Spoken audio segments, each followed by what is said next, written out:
옛날 조선 영조 시대 어느 시골 마을에 소년 유척기가 살고 있었습니다.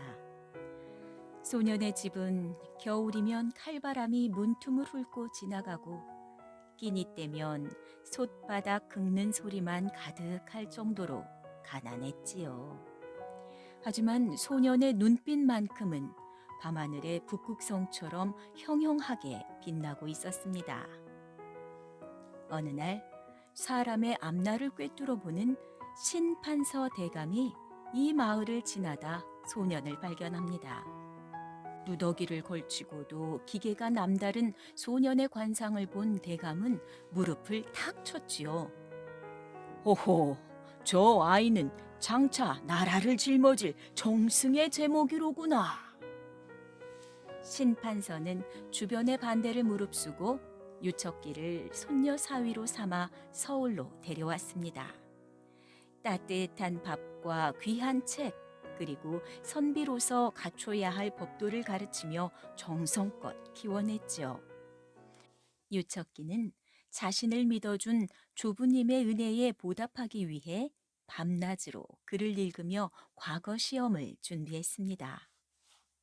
청년이 된 유척기가 드디어 과거를 보기 전에 고향 선영에 인사를 하러 떠납니다. 신판서는 손녀 사위의 관상을 보니 과거를 보러 가기 전에 남쪽으로 가면 과거에 급제를 못할 것 같아서 말렸습니다.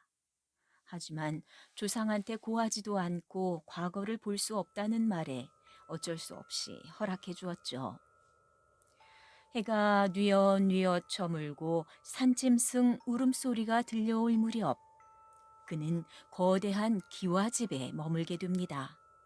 그 집엔 소복을 입은 젊은 여인이 홀로 살고 있었죠.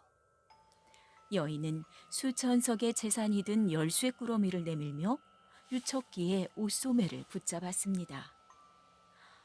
공자님, 이 집의 주인이 되어 저와 평생을 함께 해주십시오. 그 집은 원래 수천석 부잣집인데 어찌된 일인지 중년에 집안 어른이고 아이고 다 죽어나가 지금은 여인 혼자만 남았습니다. 유척기는 여인의 딱한 사정에 마음이 흔들릴 법도 했지만 자신을 믿고 기다리는 아내와 신판서 대감을 떠올렸습니다. 네, 이미 혼이 난 몸인데 어찌 재물에 눈이 멀어 도리를 저버리겠소.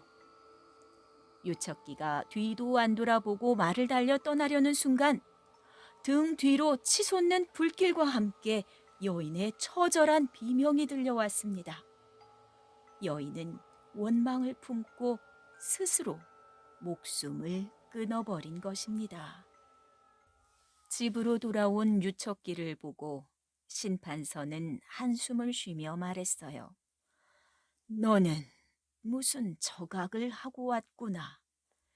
원한을 품고 생목숨 하나를 죽게 하였으니 이번 과거는 틀렸구나 하였습니다. 정말이지 유척기의 앞길엔 어둠이 내렸습니다. 과거 시험장에서 붓을 들 때마다 차가운 냉기가 목덜미를 스치더니 촤! 난데없이 나타난 검은 손이 하얀 종이 위에 시커먼 먹물을 뿌려버립니다. 아무리 새로 종이를 펴도 아무리 정성껏 글을 써도 여귀의 방해는 계속되었습니다. 10년이 넘는 세월이 흐르는 동안 유척기의 가슴은 시커멓게 타들어갔고 결국 과거 보는 것을 그만두었습니다. 그는 자신 때문에 원한을 품고 죽은 여인의 죽은 넋이나마 위로하고자 금강산 깊은 암자로 들어가 속죄하는 마음으로 수행을 하였습니다. 금강산의 깎아지른 봉우리 위 구름이 발밑에 감도는 그곳에서 유척기는 같은 방을 쓰는 중의 충격적인 고백을 듣게 됩니다. 이복의 유공자, 나는 예전에 탐내던 여자를 내 말을 안 듣는다고 죽여버렸다네. 그래도 난 이렇게 멀쩡히 살아있지. 자네처럼 여자 하나 죽었다고 질질 짜는 놈이 세상 제일 바보야. 그 비열한 웃음소리가 산울림이 되어 돌아올 때 유척기는 깨달았습니다. 진정한 죄는 자신의 고지식함이 아니라 저 눈앞의 괴물 같은 뻔뻔함이라는 것을요. 하늘이 무섭지도 않으냐? 니놈 같은 악마는 이 땅을 밟을 자격이 없다. 유척기는 중을 발길질로 걷어찼습니다. 아기는 비명과 함께 천길 만길 낭떠러지 아래로 떨어졌습니다. 다시 돌아온 한양. 심판서는 유척기를 보며 환하게 웃었습니다. 네가 이제야 적선을 했구나. 유척기가 마지막이라고 생각하고 다시 들어간 과거 시험장. 여귀가 다시 나타나 먹물을 뿌리려는 찰나 푸른 빛의 여귀가 나타나 그 팔을 꺾었습니다. 바로 유척기가 벼랑 아래로 떨어뜨린 악인에게 죽임을 당했던 억울한 소녀였죠. 멈춰라. 이분은 나의 원수를 갚아준 은인이다. 네 고집으로 죽은 네 원한보다 억울하게 죽은 나의 감사가 1000배, 10,000배 더 크다. 진실의 빛 앞에 검은 여귀는 비명을 지르며 사라졌고 유척기는 막힘없이 답안지를 채워나갔습니다. 그날 유척기의 이름은 장원급제로 울려 퍼졌고 그는 조선을 호령하는 위대한 정승이 되었답니다.